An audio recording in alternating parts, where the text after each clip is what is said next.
Mary Blackwood had arrived in the United States only 2 weeks ago. Coming from a small village in northern England, her decision to cross the Atlantic in search of a better future was both daunting and exciting. She had landed a job as a caregiver for a wealthy family in Willowshade, a picturesque, sleepy town tucked away in the heart of rural America. Her responsibility was to look after Samuel Hawthorne, a quiet and enigmatic 15-year-old boy who had what his parents referred to as special needs of a delicate nature. The Hawthorne mansion was a sprawling Gothic estate nestled at the edge of the woods. It stood apart from the rest of the town, its imposing silhouette a sharp contrast to the cozy cottages and modest houses scattered across Willowshade. Mary's room overlooked the woods, and though she loved her privacy, she often felt as if the shadows in the trees were watching her. At first, everything seemed idyllic. Samuel was peculiar but manageable, quiet with a penchant for staring out the windows for hours. His parents, Eleanor and Charles, were polite but distant, leaving Mary to her own devices most of the time.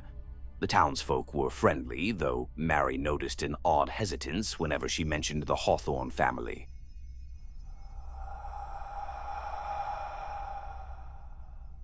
One afternoon, Mary walked into town to run errands and noticed a strange buzz of activity. People were bustling about, carrying groceries like flour and sugar. Some were baking pies, others roasting meats, and nearly everyone was chattering excitedly about the coming night. Curious, Mary asked a shopkeeper, "What's going on? Some kind of festival?" The woman froze, her cheerful demeanor dimming. "You're not from here, are you?" Mary shook her head. The woman leaned closer, her voice dropping to a whisper. "Tonight is the night of All Souls. It's the one night of the year when the spirits of the departed walk among us, seeking their loved ones. We leave offerings at our doorsteps, food, drinks, sweets, so they won't come inside looking for more." Mary laughed nervously. "You're joking, right?" The woman didn't laugh. "It's no joke. And there are rules. Don't touch the offerings after they're placed, and whatever you do, don't go outside after sundown. Keep your doors locked, for your own sake." Unnerved, Mary returned to the Hawthorne mansion and told Eleanor about the townsfolk's peculiar preparations. Eleanor merely smiled. "It's an old tradition, nothing to worry about. Just a bit of local superstition."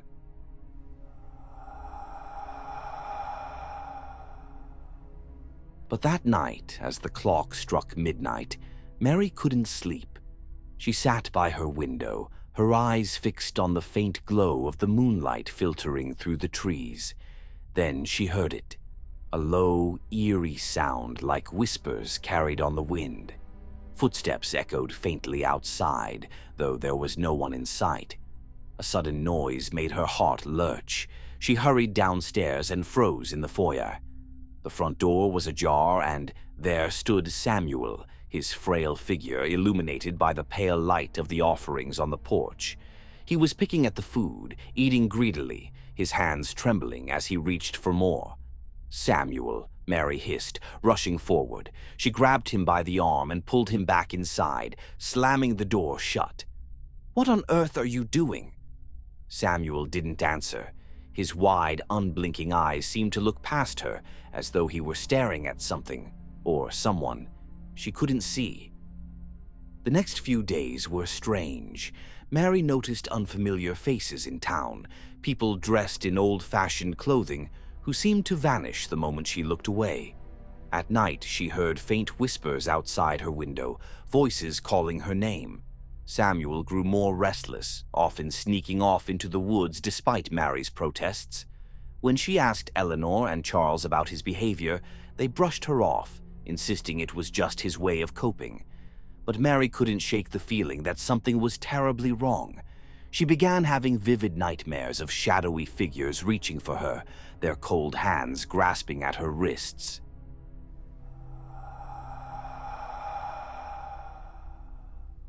Finally, she decided she couldn't stay any longer. She approached the Hawthornes, explaining that she needed to leave. Eleanor's face hardened. I'm afraid that's not possible, Mary. You signed a contract. Break it then, Mary snapped. I can't stay here. This place, it's not normal. Charles spoke for the first time, his voice cold and firm. You will stay, Mary. It's for your own good. Desperate and frightened, Mary began digging into the history of the town and the Hawthorne family. She visited the town library and found old records mentioning a tragic fire at the Hawthorne estate over 3 decades ago. Among the casualties was a boy named Samuel, who had perished alongside several servants. Her blood ran cold. How could that be? Samuel was alive. She had seen him, spoken to him, cared for him. That night, Mary confronted Eleanor. What's going on here? Who is Samuel? Eleanor sighed, her expression weary. Samuel is our son, and he's not like other boys. He's special.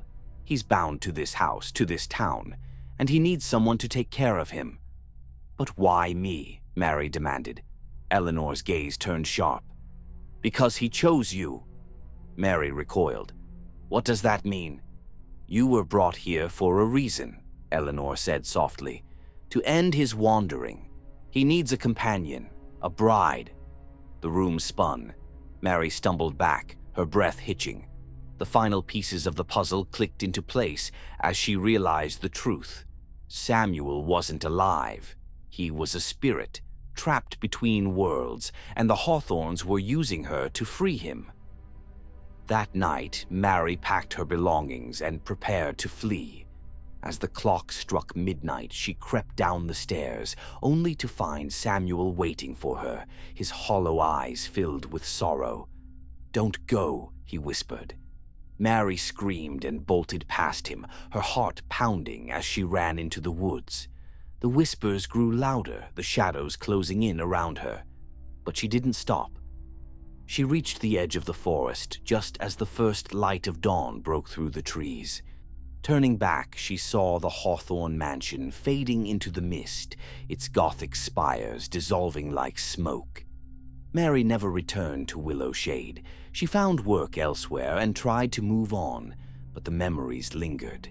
Every year on the night of All Souls, she locked her doors and prayed the spirits wouldn't find her again.